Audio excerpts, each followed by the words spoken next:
nandito na naman tayo sa ating usapang magmamanok po. Bago tayo mag-umpisa mga kaibigan, ay shoutout po na tayo kay Ronald Mendoza, Mugat Dama TV, si Putsulo Katura na hindi na nagko-comment. Bakit kaya? Saan itong batang to? At saka itong kaibigan natin na sinasabihan ako ng amin, si Renato Pring, na hindi na matuloy yung Golden Boy po. At saka itong si Volter Aninyon. At saka yung talaga nakalimutan ko yung mga kaibigan, yung sa Cotabato po na game farm. GMD game farm ba yun? Ano yun? Nakalimutan ko po. Itong topic natin mga kaibigan ay napaka-simple lang po, kasi may nagtanong sa atin na ano ba daw ang dapat na kondisyoning kung ulutan lang o pandirbe. Sa atin naman dyan mga kaibigan na kung gusto mo ng talagang matibay yung manok mo, ay doon kayo sa wheat feeding po. Kasi sa akin mga kaibigan, pag ako po ay lumaban ng ulutan lang, mga ganon, sa akin mga kaibigan, ginagamit ko po yung mga tablita lang mga kaibigan, yung paborito natin na Inirbon sa B12 po. Kasi yung wheat feeding mga kaibigan, medyo matrabaho yun. Kasi mag-soak tayo ng grains, balata natin, yun talaga mga kaibigan, talaga matrabaho po. Pero ang resulta naman mga kaibigan ay talagang matibay yung manok mo kung marunong ka lang mga kaibigan. Kasi may mga halong yung mga wheat germ, yung mga dextrose powder, at saka yung karne, yung yogurt, at saka yung naman, yung honey po. Kaya medyo mahal din, at saka pero matibay yung manok ko. Maganda lang yun mga kaibigan kung medyo talagang bigatin po yung laban na salihan mo po. Kasi naman mga kaibigan, pag derby naman hindi naman masyado mahal yung mga, kasi yung wheat germ, yung dextrose powder, hindi naman maubos kagad yun sa isang lagayan lang po. Matagal pa yun mga kaibigan. At saka yung mga B22, matagal pa yun maubos. Pero talagang may presyo po. At saka sa akin naman mga kaibigan, kung talagang may pira ka lang, may pamuhunan ka lang mga kaibigan, ay talagang maganda yung wheat feeding mga kaibigan. Pero sa akin, pag ulutan lang, ay talagang makita mo rin may mga palo, kahit Inirbon sa B12 lang yun mga kaibigan. Yung Rubicon B22, nako, yun ngang Chinese chicken sa kaibigan natin na si Ronald, nakita ko po pinainom niya na Rubicon B22. Grabe pumalo mga kaibigan.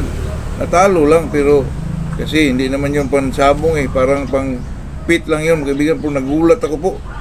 Chinese chicken mga kaibigan, puti.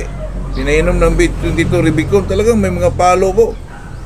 Kaya palaging tumatawag sa akin yung kaibigan natin yun, si Ronald po. Ronald Mendoza ba yun? At saka mga kaibigan, pag tayo naman gusto talaga natin na matibay yung manok mo, siyempre wheat feeding tayo, lalo na sa ulutan na magulat yung kalaban mo doon mga kaibigan na mahirap patayin yung manok mo. Kasi yung wheat feeding kasi mga kaibigan medyo matrabaho yun, pero ang manok mo talaga napakatibay po. Pero hindi ko naman sinasabi mga kaibigan na hindi matibay pag Inirbon B12. Sa marunong ka lang magbigay mga kaibigan. May nag-comment sa akin doon sa isang vlog ko sa 21 days conditioning, boss, paano itong pagkain nila? Kasi doon mga kaibigan, ang sinasabi ko lang doon yung kung paano pagbigay ng mga vitamins. Hindi kayo nang bahala doon sa pagkain ko. Pwede naman yung mga maintenance lang mga kaibigan pag Inirbon B12. Sa nako, madaling, hindi matrabaho mga kaibigan, kasi pwedeng pang maintenance lang yung Inerton, Inermax, ganun lang. Tsaka bigay ka lang ng Inirbon B12, sakto lang sa skipping mga kaibigan. Skip one day lang sa umaga yung Inirbon para magamit niya yung vitamins na mapasok sa kanyang katawan po. At saka sa gabi, vitamin B12 mga kaibigan. Napaka-simple, napakadaling, hindi matrabaho mga kaibigan. Pero pag gusto talaga natin na medyo matibay yung manok natin, at saka pinustahan mo ng medyo malaki-laki, nako, mahirap kitain yung pira mga kaibigan. Wheat feeding, kung may pira kang pambili ng mga panghalo-halo po, pero sa tingin ko naman mga kaibigan ay talagang pwede naman sa Inirbon B12 po, kasi madali po, madali lang gawin, at saka hindi matrabaho mga kaibigan. Ilang beses ko na yan na patunayan po, at saka itong mga subscriber, viewer natin na medyo nag-try din sa Inirbon B12 B22 Rubicon. Ako mga kaibigan, super ang manok po, totoo yan. Tayo naman dito ay hindi naman tayo sabihin lang natin na ganun, pero talagang na-try din natin yun mga kaibigan. Experience ko lang hanggang ngayon po, ginagamit ko yan, lalo na sa mga ulutan mga kaibigan. Pero sa akin naman, kahit ulutan, mag-wheat feeding po ako, ay talagang napakatibay yung manok. Pero matrabaho lang po. At saka napakamura lang mga kaibigan ang gastos mo. Magkano lang yung Inirbon mga kaibigan? Siguro mga 13 yun, 15, B12 naman, 8, 9 ba? Naku, wala talagang ano mga kaibigan. Talagang, at saka hindi ho matrabaho, madali lang gawin po. Pero kayo nang bahala doon sa kung anong ipakain nyo, exercises, talagang nandun na yun. Yung magkahig ka kinaumagahan, lighting. Importante talaga yung mag-lighting ka sa manok mga kaibigan para hindi naman magulat yung manok mo sa actual na laban po.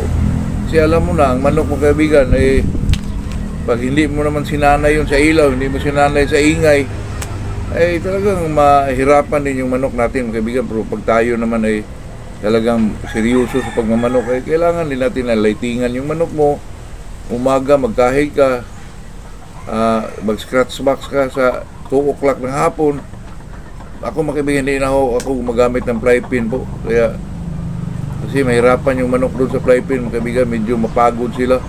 Mapili lang naman yun, 5 minutes lang. Sa akin lang yun mga kaibigan. Napaka-importante sa akin mga kaibigan, yung magbangga po, yung magkahig talaga. Talagang may partner ka mga kaibigan, talagang may kaibigan mo ba? Kailangan talaga yun kasi napaka-importante yung kahig mga kaibigan na may kaharap talaga na manok. Sanayin mo sa kulay. At saka napaka-importante mga kaibigan, mag-lighting tayo po kasi napaka-importante yun. At saka ang manok naman mga kaibigan, pag nasa kanyang comfort zone ay talagang may mga palo yun. Yun lang mga kaibigan, ito ay talagang usapang magmamanok lang. Pira na lang mga kaibigan sa mga medyo nagbasa atin dyan sa Inirbon B12. Pero sa atin mga kaibigan ay talagang subok natin yan. Good morning sa ating lahat po.